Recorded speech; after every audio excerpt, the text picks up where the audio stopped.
Hey, okay, so last week we did a sketching video talking all about sketching, and I painted a little landscape with a sketch, but I did it really quickly, so today we're going to go over the full real-time video of how to paint this cute little landscape. So of course we need to start with our sketch. I like to very lightly sketch before landscapes because it helps me get an idea of where my main subjects are. I don't want to over sketch. I don't need to sketch in the details. I just want to know where's my big main tree, which is what I'm sketching right now. I don't want to paint clouds or bushes over the top of where I want my tree to be.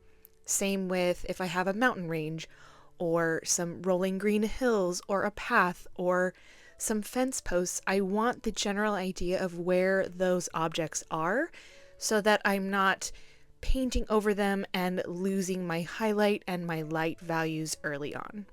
So this is just a way to make sure that you're not overpainting in certain areas where you don't want paint colors to be. Like I don't want to overpaint the green grassy hill that's kind of coming on the bottom right corner into where I want this little path that I've sketched in to be. Again, keep it really light. It's just kind of a reference and a guide for you. I also have a YouTube video on my channel called My Landscape Formula. This is the formula that I use to create my own landscapes and also to break down landscapes when I'm using a reference picture. So it uses my rule of thirds where I'm looking at the sky, the background, and the foreground, and then I'm breaking those down and I am giving myself rules of what to put in each section, how to use perspective, how to paint with watercolor and create atmospheric perspective, and when to use my more contrasting colors and what level I can use them in when things are smaller, when things are bigger. So if you're interested in how to create your own landscapes and why people create landscapes the way they do, check out that video. I will have the link below. Okay, so the first step to this painting is to water down the entire paper, and I'm using my largest wash brush because it is way less frustrating when you use a larger brush to wet your paper. And I am making sure that it's not too wet. It's not dripping wet, but it's glistening. So this part actually takes a little bit of time, surprisingly, because I really want to make sure that the wet coverage is very even. There are no dry spots and it's at a glistening stage without dripping. The first layer goes rather quickly because you want to make sure you're putting the paint down while everything stays wet. So I'm using my Princeton round long size 8 brush. And I have picked up the color cerulean and I am dabbing that in some circular strokes, leaving some white space open for the clouds. It's also really important at this stage that you mix up like a medium wash where it's more of a milk consistency and you are not adding any extra water because that's when you get the blooms. So when you see my brush go back off screen, I'm going to the palette and I'm either picking up color from my wash that I've made, or I'm adding more pigment to the wash because you can add more pigment, but don't add more water at this point. You can also see I skipped right over my tree because I don't want any of the blue to be in the tree area. And now while all of that is still wet, I'm continuing very quickly on. I've picked up some hooker's green and I am dabbing that into my first layer of tree. It blended a little bit too into the sky. So you just dab your brush on your paper towel, come back and kind of swipe some of that edge off. It still looks nice and soft and blended, but it's not quite overtaking into the sky as much. Now I've picked up some of the sap green and I am dabbing that in the same kind of circular side swiping motions that I was painting the sky with. And again, I'm working really fast because I want the sap green and the hooker's green to blend really well together. I've done that on the left side and the right side here. And then I'm coming in with some more sap green. You can see my brush goes off screen a couple of times, and that's because I am dabbing it on my paper towel and picking up a little bit of water because it was a little bit too pigmented and I needed to blend that out a little bit more. Now I have some of that sap green in a higher pigment content and I'm creating a tree line or a bush line in this grouping of trees that we have over to the left. So with atmospheric perspective, things that are farthest away from you are going to be lighter and duller. So that back tree line is going to be a lot less pigmented, and then we can add more pigmented trees and bushes the closer we get to the front of our landscape. I added some light green from the edge of those highly pigmented trees down to the road, because if we leave that line to dry, it will become a hard line. So we're going to let all of that dry while we work on the tree. So with trees, with bushes, with anything in watercolor, we're going to start with our lightest value. So if the sun is hitting the tree, we're going to start with a yellow, golden, greenish color, because the leaves will kind of look like they're glowing from where the sun is hitting. So I'm imagining the light source is coming from the right. So I'm focusing a lot of that golden color on the right side of the tree. And then as everything is still wet, I am putting in darker pigments of green on the left side to create shadow. So the color that I've used for the golden color is yellow ochre, which is one of my favorite colors of all time. And I have mixed that with my hooker's green, my sap green, and also indigo to create all of these different levels of green within the tree. And you can see that very often I am removing some of the paint. So the way to do that is rinse your brush, dab it on your paper towel, and use it to kind of pick up the paint, dab that back onto your paper towel.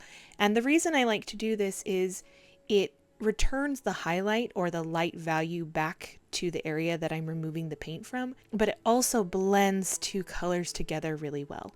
So if you feel like it's just too sectioned off, you can always use that trick without any paint to kind of blend those two colors together. Now in my tree, I have my light, medium, and dark values, and so I'm going to let that dry and we can layer more values on top of it. The bottom of my painting is now completely dry, and I want it to have the same blending effect as the top of the painting, so I'm using my wash brush to wet that section of the paper. So anytime you feel like your paper is too dry and you're not getting the blending effect that you want, you can wet that paper again with your wash brush. So I really like to mix colors. It's one of the reasons why I have a hard time saying which color I'm using. So here I'm using a light green. It's a light value of green. I have added cad yellow to my mixture of greens between the hooker's green, the sap green, and the indigo, and that's how I'm getting my light greens. Adding also water, of course. And then while all of it's still wet, I can go in and add more concentrations of the sap green or the hooker's green, and I'm trying to focus on painting the entire area of this little hill, and then also adding the indigo into my green mixture can give us this nice shadow. So I'm setting the stage for a really shadowy spot for this tree kind of going over the road right here on the left. If you have followed me for a while, you probably know I like to frame the painting. That's what I'm doing here down on the right. I like to use my darkest colors of green if I'm doing a landscape to give the darkest contrast towards the bottom of the painting, essentially framing it. Then I am adding more indigo into my green mixture, and I'm creating another layer of kind of bush or trees right here where we have our first two layers. So I don't want to lose that very back layer, but I want to add some contrast. So I'm adding this darker layer of trees, and you can see I'm almost doing what's called a negative painting, where I'm painting the dark layer of trees, but I'm creating a light layer of bushes or trees in front of it by doing a jagged edge that looks on purpose. Then just very lightly a hint of another color towards the front, and now that left side just looks so layered with lots of different bushes and trees going on. Now I added my Van Dyke brown to the tree trunk probably too early. It bled out a little bit more than I would have liked, so you see me fiddle with the trunk a little bit in this painting. And then I'm using that same brown to paint the posts for the fence. And I want them really light at this point, so I'm just getting the first layers of brown down. Then I added some water to the Van Dyke brown I had on my brush and added that to my road. Then went in and added a watered down yellow ochre to give the road kind of a nice golden hue. I want the road to be really light. It's not the main focus. Also remember that with atmospheric perspective, the part of the road that is closest to us, which is at the edge of the paper, at the bottom of the paper, is going to be the darkest and most detailed. So as my road goes off and to the right, it is really tiny, which is just regular perspective. It's getting farther away, but it's also going to be lighter in color and not as detailed. At this point with the road, with the tree trunk, everything has dried to a point where I'm not getting the blended out, softened look, and that's perfect. That's exactly what I want, because I want the road, the tree trunk, the branches, I want everything to stay at this point. So I don't want to re-wet the paper. So I'm going in, adding a little bit more detail with that same Van Dyke brown color to my trunk, and then I'm adding some tree branches. Remember that with watercolor, it's a layering medium. So if the first time you put down a color, you're not a fan of how dark it is, just let it dry. You can add more darkening colors to add contrast and value and layers and dimension later. The first few stages of watercolor can look really ugly and like there's no purpose to it, but you can always take color away with paper towel like you saw me do there, and then kind of fix it. I fiddle with this tree trunk the whole entire time, and in the end, it still looks pretty okay. So it'll all work out in the end. Remember that when you're painting tree branches, they are going to be thicker and less frequent the closer they get to the tree trunk, thinner and more frequent the farther out they go towards the bunches of leaves. So this is where your skills in negative painting kind of need to expand. You have to imagine where your leaf bunches are and then place your tree trunks and your tree branches around those leafy bunches. So you're going to paint your tree trunk that's kind of going through the center of your tree with jagged edges to represent the leaves. So you're painting the leaves by painting around the leaves, and you're actually painting the tree trunk. So I hope that makes sense. Negative painting can be such a mind trip, but if you nail it, it is so satisfying. So I'm just adding a trunk that's going all the way through.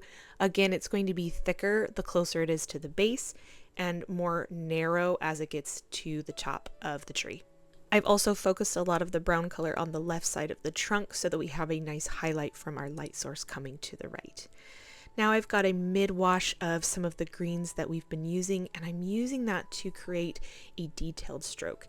So we've got a little bit more of the leafy texture going on in some of our leaf bunches. This is the point in the painting where you've laid all of your groundwork. Your light and your medium values and even some of your dark values are totally in place. And now that everything is dried, you get to add your even darker values of color that really take your painting to the next level. Because the painting looks pretty good as it is, but once you start adding shadows, details, a lot of contrast with those darker values, the painting begins to pop and come alive. And that's what makes paintings go from, oh, that looks so good, to, wow, how did you do that? How did you get the light and the shadow and the values, and look at the texture and the grass? It just takes it to a whole other level, especially once I start painting this shadow color across the road. It made that tree come to life, and it also made all of the work that we did with the light and the shadow in the tree make sense, because now we can see the shadow that the tree is producing. To add shadows to our posts, we are going to use that same Van Dyke brown color, and we are putting that shadow on the left. Same with everything else we've added a shadow to, and we are also creating the posts that are going horizontal between our vertical posts. When we're painting the posts that are on the right, going farther away, make sure that you're painting them lighter in color because they are farther away, so we can't see them as much. We won't see the detail, we won't see the shadows as well. And if I haven't made it clear, when you want something to be lighter in color, but to be the same color, you just add more water. Now, one of my favorite parts about watercolor is it's a layering medium. So I can use the same color, Van Dyke brown, on the tree trunk, on these posts, and if I start with a light enough value, I can layer and layer more Van Dyke brown on top until I get a medium value and a darker value that starts to look like a shadow, and I've only used the one color.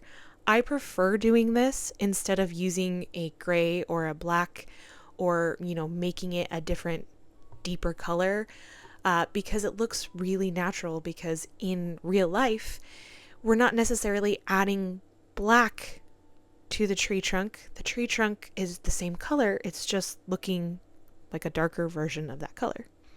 So where at all possible, I just try to use the same color and continue to layer and layer until I'm happy with the contrast that we have. You won't get the really nice dark contrast unless you make sure you keep and maintain your really light values to have the highlight. That's when you get that beautiful difference between the colors, which is really pleasing to the eye. Now I want to add a little bit more green to this grassy hill, but I want it to blend and bloom a little bit more like it did before. So using my long round brush, I just wet over the top of the painting that I've already painted. So I added water as kind of a glaze over the top in an even layer, and now I can drop in any paint colors that I want to, and it gives it a more natural blending effect. And this is where I like to welcome you all to the fiddly stage of the painting.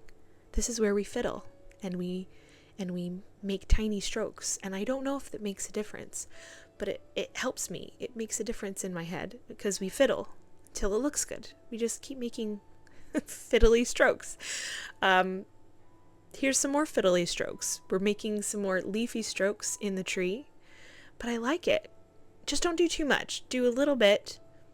Sit back, see how you like it, because when you add too much detail, it can look too busy. So I like to have a balance of the really blended mixed areas and then some areas where you've got a really obvious leafy texture or a grassy texture, and then that looks really nice together, because if the whole thing was a grassy texture, it would just be a completely different style. So I like to mix the two of those together. It's hard to know when to stop. Do a little bit, pull back, see if you like it, add more if you need more. I will say that this is my favorite fiddly stroke of the whole painting, if that's a thing, but I take just the green that's on my brush and I swipe it down the path along where the posts are. It looks so good. It made everything pop. It made my little path come to life without having to do too much. So fiddling sometimes is really good. Sometimes we over fiddle, and that's just what we're trying to avoid. So over here, I am darkening my little corner bush because, again, I like to frame the painting. I like to keep the edges of the painting really dark. It's very visually appealing to me. That's personal preference. I'm also going to really darken the shadow under the tree with indigo added to my green mixture. And again, I'm just continuing to add tiny little grassy strokes in different values of color. So I've got my lighter greens, my mid greens, going in sometimes with my darker greens that have more indigo, especially in the areas of shadow. So I know that that shadow continues from the tree over the path, so I made sure to bump up the shadow and the contrast in the grass over there. And I knew that shadow needed to be a little bit darker because it really needs a wha-bam moment to be just like very shadowed. So I used Payne's Gray to really bump up that shadow, and I have no issues with it. Love it. And then I knew to really take this a step further, you have to make sure you include the shadows on your posts, on your fence, because the illusion will shatter if not everything has a shadow. So I just used the shape of my brush to kind of press in the shadow, going kind of in the same direction as much as I could as the tree. And then I made sure to also do the horizontal post shadow as well as the vertical shadow. And then after a couple more fiddly bits, this painting is finished. So I hope you enjoyed this style of tutorial where I'm just casually chatting with you about this painting and also anything I can think of about watercolor and why I'm doing what I'm doing. It seemed to go over really well with that peony post over on Instagram, so I just wanted to be a little bit more casual here on YouTube and see how you like it. So let me know how you like it, and I hope you can take all of these tips with my landscape formula and use it in your own landscape paintings. I'll see you all next time. Bye.